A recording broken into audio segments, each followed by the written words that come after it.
Hello and welcome to the first Long Learning Lab of 2025. My name is Brenna and I am a project manager with Inhale. Today we are joined by Dr. Labaki. He is from the University of Michigan. And just a couple of housekeeping items before we begin. To record your attendance today, um, and to receive your VBR credit, I will be emailing out a post-event survey to all attendees. If you are watching the L3 as a group, please ensure that each individual fills out the survey so that we can record attendance for each person. CME is offered through Beaumont. If you do not have a Cloud CME account with Beaumont, you must first create one of those. If you do have an account already, you should text in before 1 p.m. tomorrow to record your attendance, and I'll put that code and the number to text in into the chat once we get going here. Um, and then a post survey will be sent to you to finish the credit claiming process. And again, that's all through Beaumont, so make sure you are following those steps. If you are struggling at all to claim credit, definitely reach out to me, and there are other ways that I can help you get that credit. And then just a final reminder, this is being recorded and it will be posted on the learning platform for on-demand viewing at a later date. With that, I will give it over to Dr. Labaki to introduce himself and start the presentation. All right, thank you, Brenna, and hello, everyone. I hope you are staying warm if you're following from Michigan. So my name is Wasim Labaki. I am a pulmonologist at the University of Michigan, and I have a clinic COPD. And today I'll be talking about personalizing COPD care. And this is a very important and very timely topic because 2024 was a very exciting year for COPD, where, as you may know, we had two therapies approved by the FDA for COPD treatment, which are ensifentrine and dupilumab. And I'll be talking about both today. And just to put this into context, the last time we had a novel pharmacologic therapy approved by the FDA for COPD was more than 10 years ago. And then come 2024, we have two therapies in the same year. So this is quite exciting. But it gets to the point of personalizing COPD care, which is the title of my talk today, because we are starting to have many different therapies for the treatment of COPD, and we will hopefully have many more in years to come. And I want to discuss the concept of how to think about these therapies in the setting of COPD phenotypes. I have no disclosures of interest. So the objectives of today's talk are first to recognize the various clinical and imaging phenotypes of COPD. To understand the role of surgical and bronchoscopic lung volume reductions in patients with COPD and severe emphysema. And I will show the data behind these interventions, but also real-life examples. And finally, I will discuss the novel pharmacologic options for the outpatient treatment of stable COPD. And as I said before, I will focus on ensifentrine and dupilumab. So let's start with the heterogeneity of COPD. And many of you may be familiar with this classic clinical phenotypes of COPD, the blue bloater and the pink puffer. And these phenotypes were introduced a very long time ago, about 60 years ago. The blue bloater generally representing someone with chronic cough, chronic mucus production, a high burden of cardiac comorbidities, a high level of chronic carbon dioxide as a carbon dioxide retainer, versus the pink puffer, someone who is more frail, has more emphysema, uses pursed lip breathing to help with the work of breathing, and just has general cachexia and associated comorbidities like osteoporosis. Now, these phenotypes are important, and to a large degree, these phenotypes stood the test of time. But the reality is, with many advances we have had, especially over the past 2 decades, whether it is in laboratory phenotyping or chest imaging, The reality is that it is a bit more complicated than that, and you can think of additional phenotypes or subphenotypes within COPD. And in the slide, I show some examples of such phenotypes, and this list is by no means exhaustive, but these are phenotypes you can detect in clinic, whether by clinical history alone. For example, on the left, I have frequent exacerbations, and this phenotype is basically based on the clinical history, your history of present illness. Some of them are detected by lab work, such as type 2 inflammation, which can be reflected by a high blood eosinophil count, for example. And others are detected by CT imaging, such as emphysema or bronchial wall thickening. And most patients who have COPD do not fit within a single phenotype. More often than not, they have a combination of many of these phenotypes. Now, granted, there is a phenotype that predominates over the others, but it can be very heterogeneous. And this is why I said at the beginning that the concept of COPD heterogeneity and of COPD phenotypes is important, not only to characterize the disease, but to also help guide how to pick therapies for the disease. Here I show the GOLD guidelines, and the diagram on the slide shows what GOLD recommends as initial pharmacologic therapy. And for any of you who do not know, GOLD stands for the Chronic Global Initiative for Chronic Obstructive Lung Disease. And it's basically a panel of experts in COPD that meets twice a year. These are international experts, and they issue new guidelines on the prevention, diagnosis, and treatment of COPD based on any recent evidence. Now, for initial pharmacologic therapy, GOLD is keeping it pretty simple. On the x-axis, as you can see there, the x-axis is based on symptoms, meaning more symptomatic, let's say a CAT score greater than or equal to 10 would be on the right side of the x-axis, less symptomatic would be on the left side. And the y-axis specifically is for exacerbation history in the past year. For example, if a patient had 0 or 1 moderate exacerbation in the past year, they would fall on the lower part of that y-axis, versus if they had 2 or more moderate exacerbations or 1 exacerbation, as long as this exacerbation led to a hospital admission, they would fall on the upper part of the y-axis. And what we mean by moderate exacerbations is exacerbations that were treated as outpatients or in the emergency room with antibiotics and or systemic corticosteroids, whether oral or IV or IM.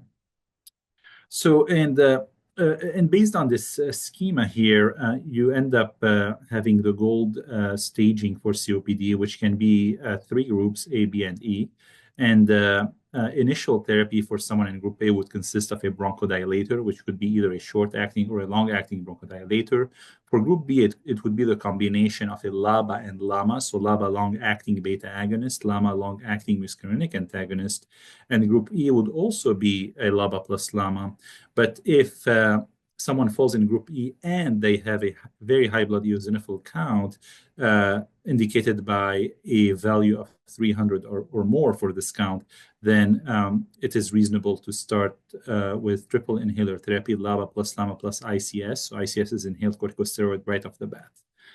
And again, I want to emphasize 2 things here. One is that this staging is simple. It's only based on symptoms and exacerbations. It's not based on the FEV1. It's not based on CT findings. It's not based on smoking history. So GOLD kept it simple based on the evidence base that we have for COPD. The second thing I want to emphasize is that staging here that I have on the slide, the ABE staging, is not meant for prognosis. It's more meant to decide what the initial inhaler therapy should be for someone just diagnosed with COPD. Now, you start the inhaler therapy of choice, and then you bring the patient back for follow-up. And GOLD has a different algorithm for follow-up management, which is there on the slide. On the left side, you have the follow-up algorithm for dyspnea, meaning if someone was started on initial pharmacologic therapy and remains quite dyspneic despite this therapy. And on the right, you have the algorithm for exacerbations, meaning you started someone on a initial inhaler therapy, let's say LABA plus LAMA, and they continue to experience COPD exacerbations despite this initial therapy. How do you go from there? And it's a fairly simple graph to look at. For example, if you're on a LABA and LAMA, you are still experiencing exacerbation. If your blood eosinophil count is greater than or equal to 100, you can escalate to triple inhaler therapy, LABA plus LAMA plus ICS. But if it is less than 100, you can consider other COPD prevention options such as roflumilast and chronic azithromycin. So what I want to focus on today is, okay, you kind of hit the end of the road when it comes to inhaler therapy. Let's say someone is on maximal dual bronchodilation therapy through a LABA plus LAMA and they are still dyspneic. What other advanced therapy can you consider? And same thing on the exacerbation algorithm. Let's say you have someone who keeps exacerbating despite a LABA plus LAMA plus ICS.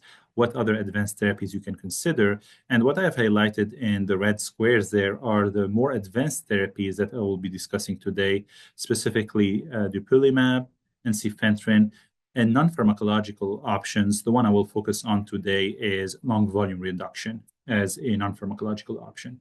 And let's start with that. So long volume reduction. So many of you have probably seen such chest X-rays, and these are chest X-rays representing severe emphysema. On the PA projection on the left, you can see very hyperlucent lungs bilaterally. You can see flattened diaphragms.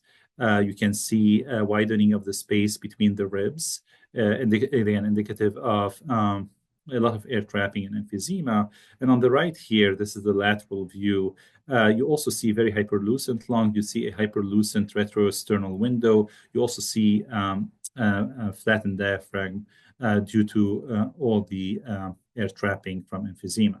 And what is emphysema at a very basic level? So emphysema is destruction of the alveoli. So destruction of the elastin that makes up the alveolar walls. And once these walls for these alveoli are destroyed, the alveoli become floppy.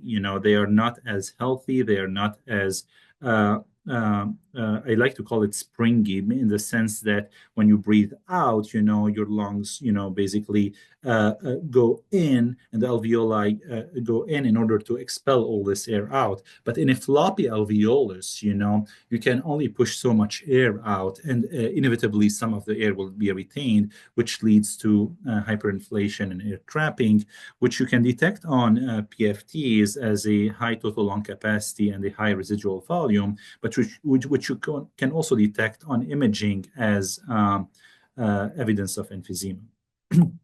Now, why is this a big deal? This is a big deal because high levels of air trapping can be very detrimental, especially when it comes to the degree of dyspnea and the impairment in functional capacity. And this happens because as you trap air, and the best way to describe it is try to take the deepest breath you can take and hold it there, and then try to breathe on top of it. This is how these patients with severe emphysema feel, and this is what really limits their exertional capacity. So it can be quite limiting. It can be quite uncomfortable, and this is why long volume reduction was sought to help alleviate this burden and improve these patients' outcomes, including their quality of life. So long volume reduction can be done in two ways, either surgical or bronchoscopic. I will start by discussing the surgical aspects of things known as long volume reduction surgery, or LVRS. And the concept is you identify areas of the lung that are emphysematous, like in this case, for example, the upper parts of the lungs, and the surgeon goes in and basically shaves off these upper emphysematous upper parts of the lung and creates a buttress line, to basically kind of staple the rest of the lung. And by removing these dysfunctional parts of the lung, you allow the rest of the lung, which is healthier, to better participate in the work of breathing and not be affected by this detrimental hyperinflation and air trapping that is concentrated in those diseased parts of the lungs. So, what is the evidence behind LVRS? So, uh, uh, the largest body of evidence comes from the NET trial, National Emphysema Treatment Trial. It was a truly landmark trial published in the New England Journal of Medicine in 2003. And NET was a very large trial. It enrolled more than 1,200 participants who were randomized to either LVRS or usual medical therapy. And participants must have had severe airflow obstruction, evidence of hyperinflation and air trapping on their PFTs, and also any distribution of emphysema on chest CT. The primary outcome was all-cause mortality.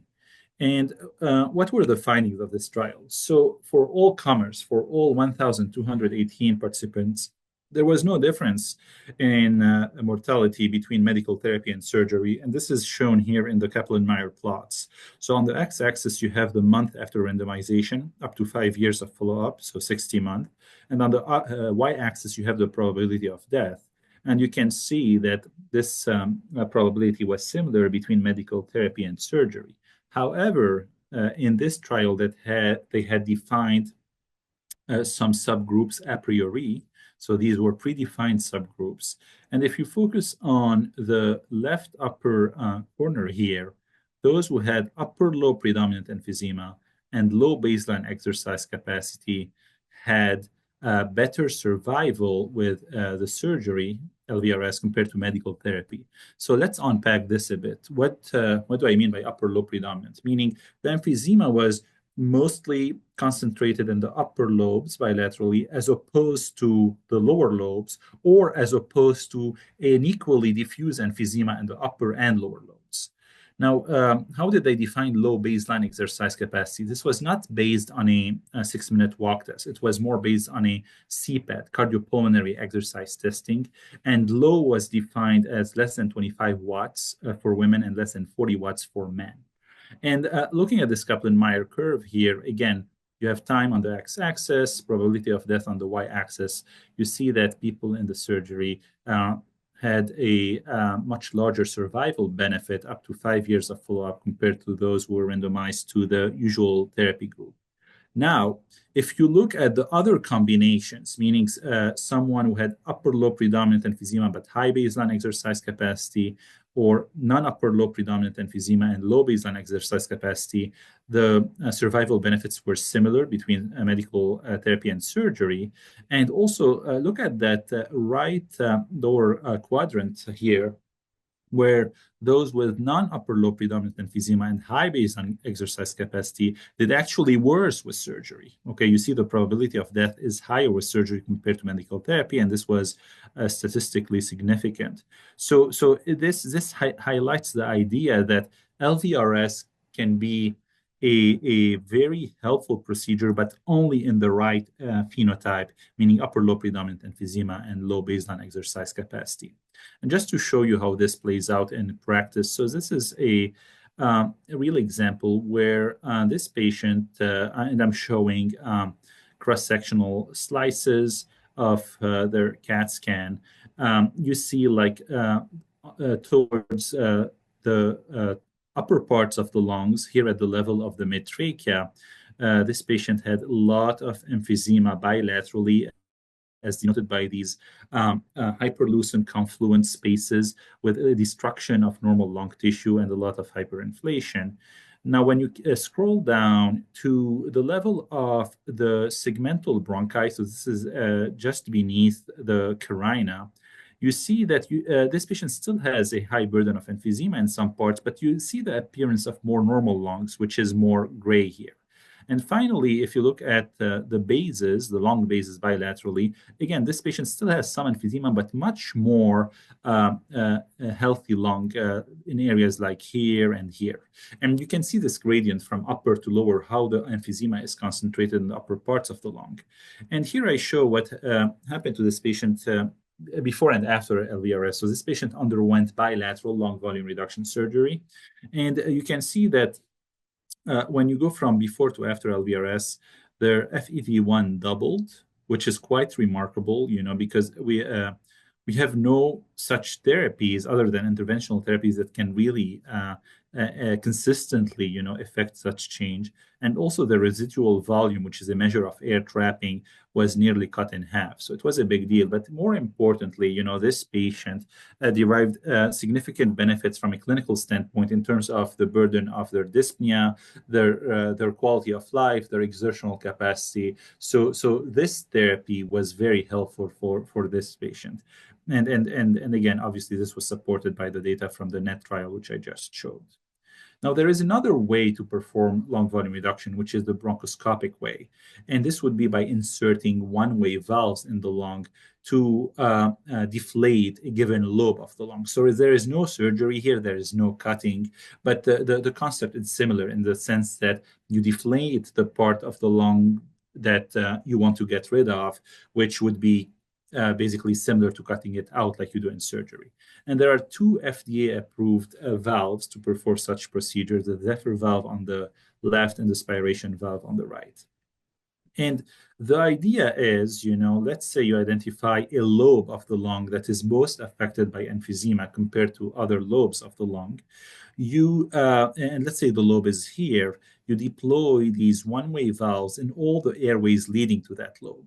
And they are one-way valves because, as you can see, during inspiration, they are closed. During expiration, they open in a fish mouth pattern, meaning when patients breathe in, air cannot get in. However, when patients breathe out, air can get out. And eventually, as air can only get out and not in for that lobe will eventually deflate. And this is reflected in the picture here, where you see, for example, if you're targeting the right upper lobe, after placing valves in all the airways leading to that right upper lobe, this right upper lobe is deflated, which gets to the concept of lung volume reduction. And here is an example of the Zephyr valves deployed in airways, and this is an example of the spiration valves deployed in the airway. So what is the data behind bronchoscopic lung volume reduction? In the US, the data comes from two trials published in the American Journal of Respiratory and Critical Care Medicine, the Liberate trial for the Zephyr valve in 2018, and the the Improve trial for the spiration valve in 2019. Now, one thing I want to emphasize, for this procedure to work, the bronchoscopic lung volume reduction procedure, is that uh, you must have complete fissures between adjacent lobes for this procedure to work. What do I mean by that? So let's say you are, deploying the valves in the right upper lobe. And you want this lobe to deflate. But the fissure separating the right upper lobe, from the right middle and right lower lobe must be complete, because if you deflate that lobe with the use of the valves, but the fissure here is incomplete, air can get in through the back door, if you will. And reinflate that lobe. So it will get in through that incomplete fissure. So if there are gaps in this fissure, it will get in from the right middle lobe or the right lower lobe and eventually reinflate that right upper lobe, even though you have valves sitting there. So the concept of fissure completeness is crucial for the success of these procedures. Otherwise, it will not work. So um, I will not delve into details into the designs of those trials, and I'm talking about the Liberate and Improve trials for bronchoscopic lung volume reduction. You can see some of the criteria there, but the idea was that both trials recruited patients with severe airflow obstruction, evidence of hyperinflation, denoted by high TLC, evidence of air trapping, denoted by high RV, and basically included patients with heterogeneous emphysema, where valves were deployed to deflate the most emphysematous lungs. And they had different criteria on how to identify these lobes on CT, but they used some quantitative assessment to identify which lobes in the lung had the most emphysema so they could serve as potential targets. And the main outcome for both trials was the change in FEV1 before and after the procedures. And these were the main results. If we focus on the graph on the left, this is from the Liberate trial. And in Liberate, the primary outcome was looking at what proportion of patients experience an FEV1 change of greater than or equal to 15% after the procedure. And that proportion was about 48% in participants who had the valves placed versus only about 17% in those who were in the control group. So quite a difference, as you can see, which is statistically significant. Now, let's look at the results for the improved trial. So here on the left, you have the change in FEV1 in liters from before to after the procedure.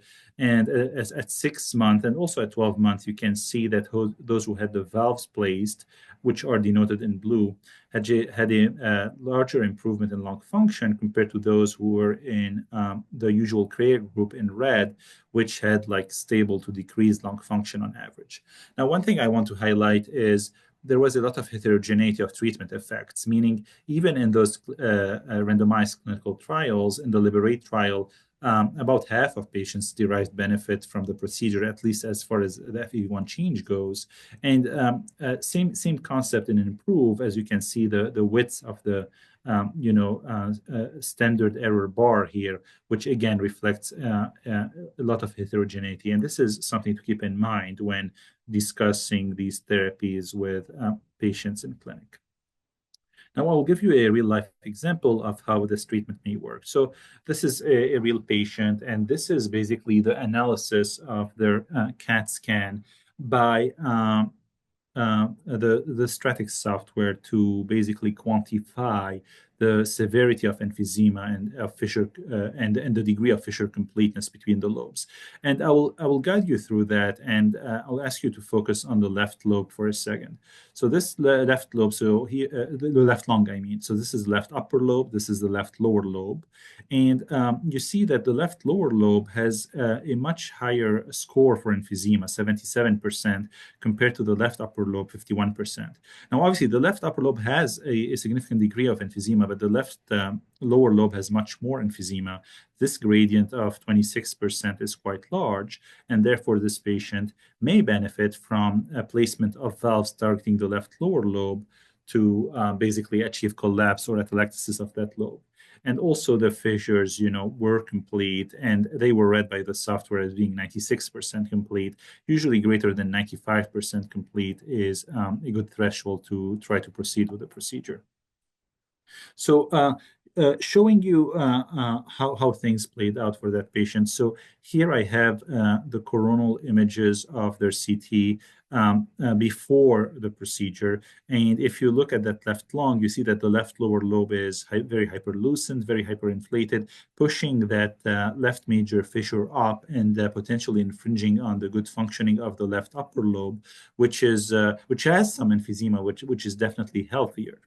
Now, after valve placement, this is what happened. You can see these are the valves here, denoted by these white circles, and he had like 5 valves placed, as you can see here. And this is the left upper lobe. This is the gray stuff here. Adjacent to the aorta is the left upper lobe, which is now completely deflated. And this was the goal of the procedure.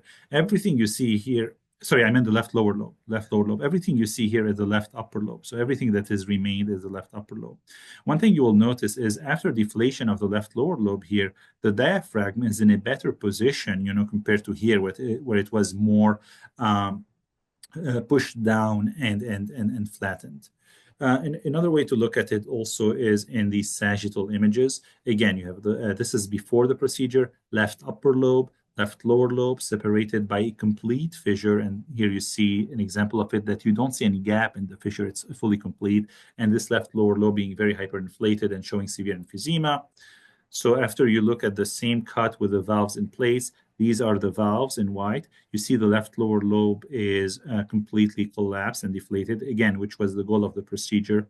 And this is the remaining left upper lobe, no longer being compressed by the hyperinflated left lower lobe and better participating in the work of breathing.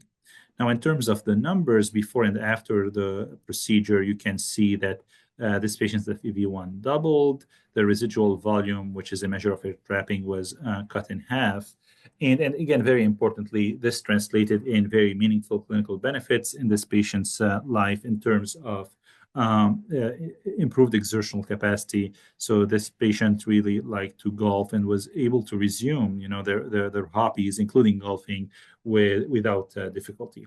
So again, the idea is, these therapies are great and their work, but it has to be, the right patient to benefit from these procedures. Specifically, ideally, a high burden of emphysema that is heterogeneous in nature between adjacent lobes, as well as complete fissures between those lobes. So, switching gears here, I want to talk a bit about the novel pharmacologic therapies that were approved by the FDA for COPD in 2024. And I will start with ensifentrine. So the evidence base from behind ensifentrine comes from two randomized controlled trials, the ENHANCE-1 and ENHANCE-2 trials, published in the American Journal of Respiratory and Critical Care Medicine in 2023. And these trials were very similar, and I will discuss their designs in a bit. But before I do so, what is ensifentrine? So ensifentrine is a nebulized medication, and it has a novel mechanism of action in that it is a dual inhibitor of both phosphodiesterase 3 and phosphodiesterase 4. And what is basically the effect of this mechanism of action? So when you inhibit phosphodiesterase 3 and 4, you get potent bronchodilation in mechanisms that are different than beta agonist or muscarinic antagonists. And you also get some decrease in airway inflammation in a mechanism that is different from inhaled corticosteroids. And now, these mechanisms of action may sound a bit familiar because if you look at phosphodiesterase 4, we have had over the decades some phosphodiesterase 4 inhibitors such as theophylline or such as roflumilast. But these treatments were oral as opposed to nebulized, which is the case for ensifentrine. And also another major difference is ensifentrine, in addition to inhibiting phosphodiesterase 4, also inhibits phosphodiesterase 3. And in fact, it inhibits phosphodiesterase 3 about 1,800 times more potently than phosphodiesterase 4. So what were the designs of these trials? So basically, they included participants with COPD with a wide range of FEV1% predicted, who had evidence of dyspnea as denoted by an MMRC score of greater than or equal to 2. And very importantly, at entry into these trials, these participants were either on no inhaler therapy at all, like maintenance inhaler therapy, on a LABA plus or minus ICS, or on a LAMA plus or minus ICS. What was notably missing here, none of the participants were on a LABA plus LAMA, and none of the participants were on a LABA plus LAMA plus ICS. So keep that in mind when you interpret the results of this trial. And basically, participants were randomized to either ensifentrine, 3 milligrams twice daily through a nebulizer versus placebo. And the primary outcome was the change between baseline and week 12 in this FEV1 AUC 0 to 12 hours, which is basically the FEV1 during the 12 hours after dosing. And they looked at this metric at baseline, and then they looked at this metric again at 12 weeks and saw how it changed between participants in the ensifentrine group versus participants in the placebo group. And this is the main result in that table here. In both ENHANCE-1 and ENHANCE-2, participants were in the ensifentrine group had a higher FEV1 AUC 0 to 12 hours compared to those who were on placebo group at 12 weeks. So there was a difference of 87 cc's in that metric in ENHANCE-1 between ensifentrine and placebo, and 94 cc difference in that metric between ensifentrine and placebo and ENHANCE-2, and this difference was clinically and statistically significant. Now, they looked at other secondary outcomes. An interesting outcome they looked at was the time to the first COPD exacerbation. The finding was similar in both ENHANCE-1 and ENHANCE-2. And basically, here you have on the x-axis time in weeks, and on the y-axis the proportion of patients who experience an exacerbation, and you can see that this proportion was lower in those who for those who were on ensifentrine compared to those who were on placebo. Same thing here in ENHANCE-2. Now this is remarkable because these trials were not enriched for participants with a history of exacerbations. So when it came to exacerbations, it was for all comers, whether you had a history of exacerbation, whether you had only one exacerbation the prior year, whether you had more exacerbation the prior year. So there is a signal towards improving exacerbations. However, again, this was a secondary outcome, and these trials were not enriched for exacerbations. Is something to keep in mind. Um, a few comments I have, and they're listed there on the slides. Uh, there were no improvements in symptoms in ENHANCE 2, although this was thought to be due to a significant placebo response in that trial, but there was significant response in symptoms in ENHANCE 1. Diarrhea, which, as you know, is a common side effect of oral phosphodiesterase 4 inhibitors like roflumilast, but diarrhea was not a frequent side effect in this trial with ensifentrine, probably because ensifentrine is nebulized versus a drug like roflumilast is oral. And finally, like I emphasized before, these trials did not include any patients on LABA plus LAMA or LABA plus LAMA plus ICS, so you have to keep this in mind. And where GOLD positions this drug right now is in the dyspnea algorithm, meaning if patients are still dyspneic despite LABA plus LAMA, this would be a good drug to add at this point. And the last section of my talk is about dupilumab, and I want to discuss the evidence base behind dupilumab, which is the other FDA-approved treatment for COPD. So the evidence base for dupilumab come from the BOREAS and the NOTUS trials. Both were basically very similar trials, and they were published in the New England Journal of Medicine, BOREAS in 2023 and NOTUS in 2024. And as a quick background, dupilumab is a biologic. It's administered subcutaneously, and it has broad effects on type 2 inflammation. And the way it works is that it inhibits signaling for interleukin 4 and interleukin 13. And dupilumab is already FDA approved for a number of clinical indications, including asthma, including eosinophilic esophagitis, including nasal polyposis, but there was no evidence-based to use dupilumab in COPD until the BOREAS and the NOTUS trials were published. So what were the design of those trials? Now, very importantly, these trials recruited patients with COPD who had evidence of type 2 inflammation, specifically a blood eosinophil count of 300 or more during the screening period.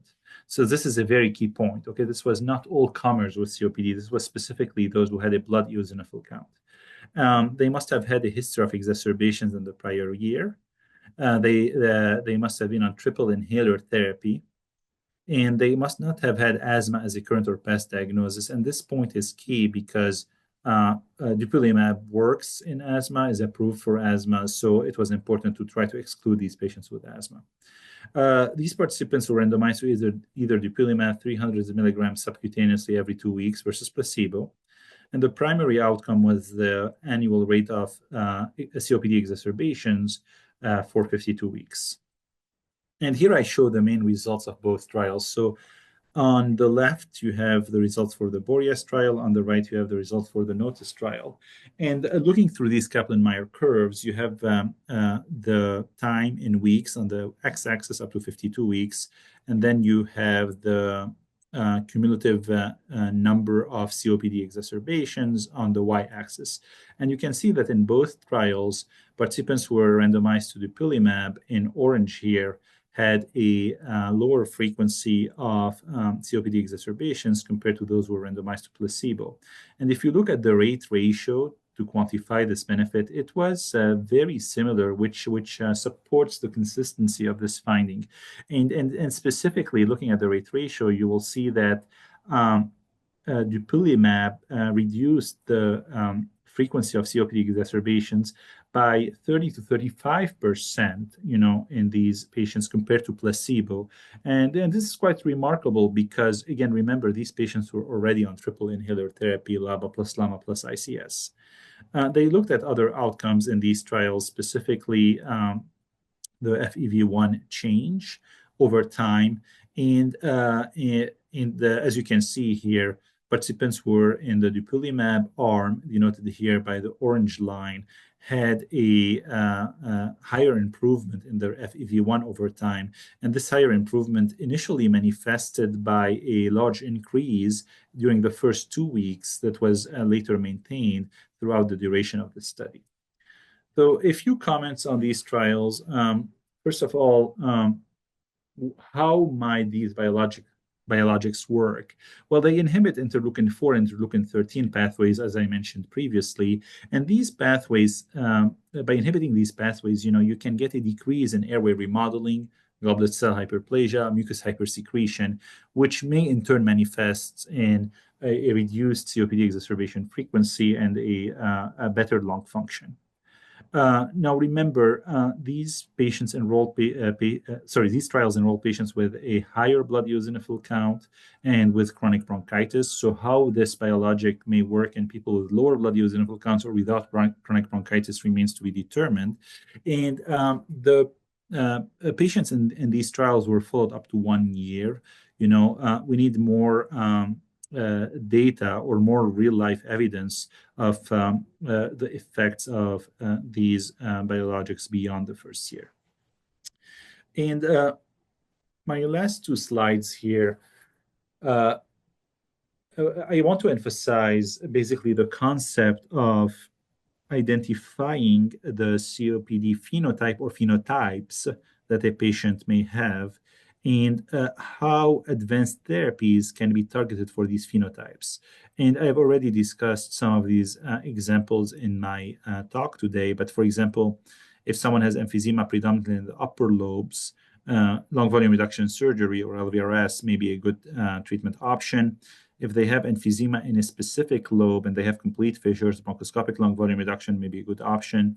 If they have a history of exacerbation and a high blood eosinophil count, like I just discussed, dupilumab may be a good option, and so on and so forth. I'll not go through the whole list, which you can see here, but basically, we have many therapies at our disposal for the treatment of COPD, and we definitely need more because there is still a gap.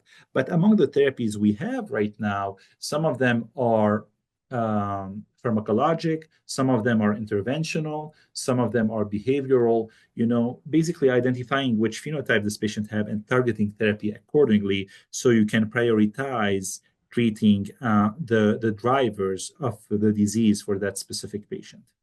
And I will conclude by saying that there are many investigational therapies currently being studied for COPD. Some of them are pharmacologic, some of them are bronchoscopic. They're listed there on the slide. As you will see, a lot of them are biologic therapies, such as mepolizumab and benralizumab targeting the interleukin-5 pathway, tozorakimab and itepekimab targeting the interleukin-33 pathway, astegolimab targeting ST2, which is the receptor for interleukin-33, and tezepelumab, which targets TSLP. Some of these, like for example, mepolizumab, benralizumab, tezepelumab have already been approved for asthma, but we still need an evidence base for them in COPD. And on the right side of the slide, you can see that some therapies are interventional therapies. Primarily bronchoscopic interventional therapies are being tested in COPD, including targeted lung denervation, bronchial rheoplasty, airway cryotherapy. So this is an exciting time, for our COPD patients and for us who provide care and treatment to them. As we are identifying more therapies that work. Two of them were FDA approved last year, ensifentrine and dupilumab, which I discussed in my talk today, and hopefully we will have many more so we can help fill this gap of ongoing morbidity and mortality in COPD. So I will stop here, and I'm happy to take any questions. Thank you so much. Yeah, anyone that would like to unmute themselves and ask questions, or if you feel more comfortable putting something in the chat, please feel free. We'll take the next 15 to 10 minutes to answer any questions if anyone has any. Hi, this is Dr. Beatty. I have a question about identifying these type of patients that are phenotypically these exacerbated COPD or advanced COPD patients. Maybe I missed earlier part of the discussion. Maybe that you maybe you did explain how to identify those patients, but what I'm really understanding is that these are really advanced COPD patients. Yes, these are more advanced COPD therapies that I discussed. For example, the Boreas and Notice trials for dupilumab, which I just showed, specifically included patients with a history of exacerbation, either two or more exacerbation in the past year, or one exacerbation that led to hospitalization in the past year. So these patients already have a high burden of, let's say, exacerbations, and identifying these patients can be as easy to identify from the clinical history alone. I mean, if you have a patient who is already on, let's say, triple inhaler therapy, LABA plus LAMA plus ICS, and continues to report a high burden of exacerbations, then obviously there is a problem there because exacerbations are very detrimental, short term and long term, and these patients should be considered for more advanced therapies such as dupilumab in case they have evidence of, let's say, type 2 inflammation indicated by high blood eosinophil count. Let's say they don't have a high blood eosinophil count. There are other therapies that could be considered, for example, chronic azithromycin or oral roflumilast. But the idea is it is not okay to keep having recurrent exacerbations on triple inhaler therapy without not trying to do anything about it to help that patient. And Thank you. yeah, and the other thing I will also quickly mention in line with your question is I mentioned exacerbations, but also emphysema is important. Many patients end up having CAT scans, chest CTs, whether it is in the emergency room, to rule out a PE or aortic dissection, or whether these CAT scans are for lung cancer screening. Okay. And beyond answering the clinical questions for these CAT scans were ordered, let's say rule out a PE or rule out a lung cancer, they contain a lot of information that many times goes unnoticed. For example, if the CAT scan in the report somewhere mentions moderate emphysema or severe emphysema, this should be raise awareness. It should raise awareness towards referring that patients for consideration of lung volume reduction therapies. Now, not every single patient will qualify for these therapies, but to start with, the presence of emphysema in moderate or severe form should basically raise that flag, and this patient should be evaluated by a COPD specialist or interventional pulmonologist to consider additional therapies. Like I there's a see. couple questions in the chat if you want to take a look at those, or I Yeah, can read them out. yeah, I'll take a look. So both questions are from Jihad Yunus. So first question is, could dupilumab be working because some of these patients have asthma overlap? Did they exclude patients who may have asthma COPD overlap? Yeah, excellent questions. So we know that dupilumab works in asthma. And in fact, it was FDA approved for asthma way before it was approved for COPD. Now, for these trials, Boreas and Notice, asthma was excluded.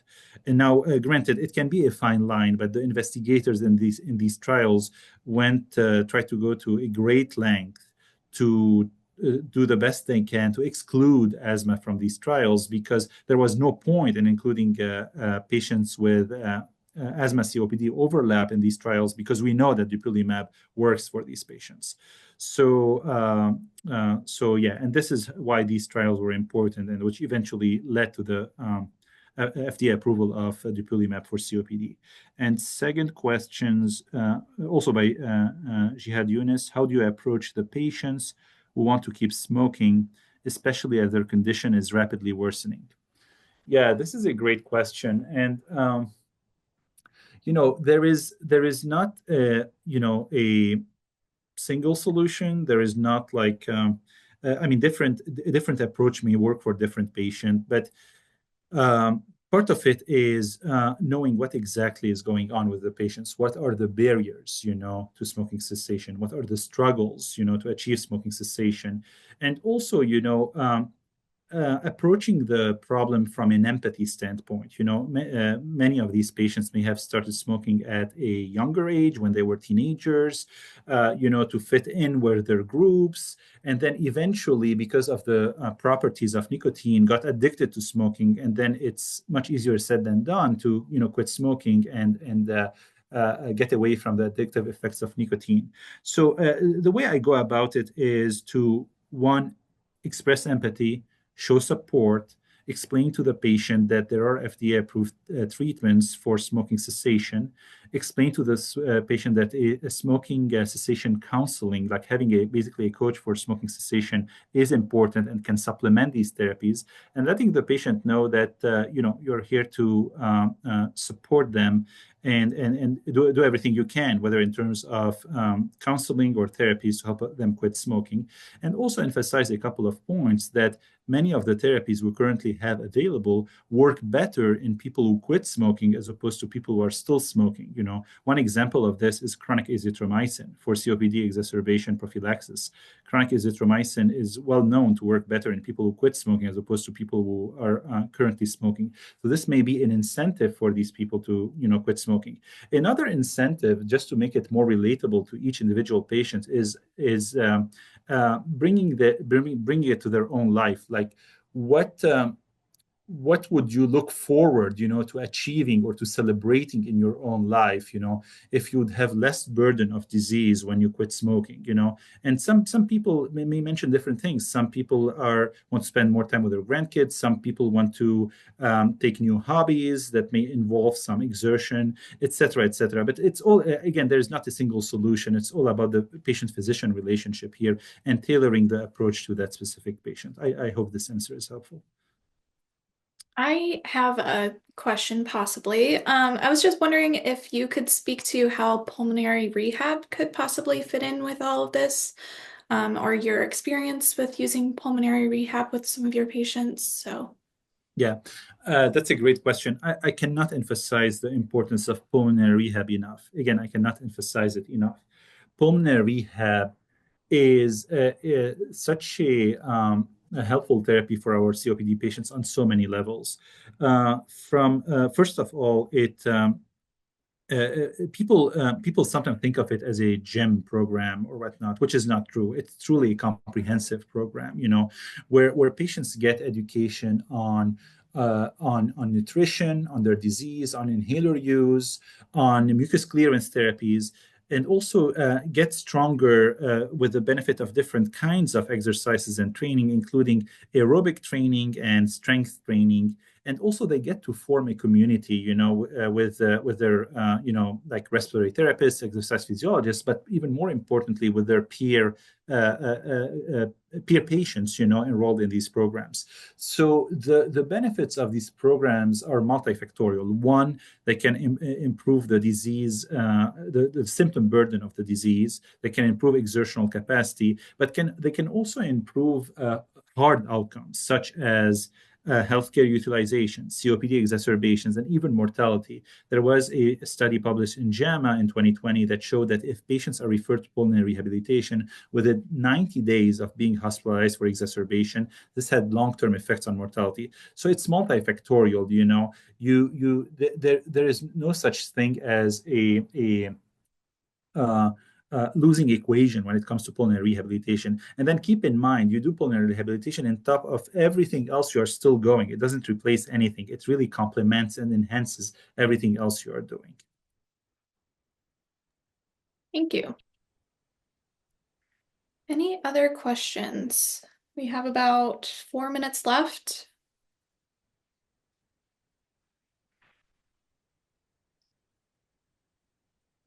Doesn't seem like it. So we can go ahead and get wrapped up. As a reminder for CME, if you already have an account, make sure you text that code into the phone number that I put in the chat. If you don't have an account, you need to go to the link that I put in the chat to make an account, and then you can text in and record your attendance. And then there's also a follow-up survey that you have to complete to finish the process for CME. I will put all of this in an email as well and email that out to everyone. There will be a link to our admin portal to record your attendance for VBR purposes today. But yeah, I think that's about it. Thank you again, Dr. Labaki. And then if you would like to attend more of these sessions, we do have the registration on our admin portal still. So you can sign up for additional sessions and get CME credit for those as well. But if no one has any more questions, we can call it a day.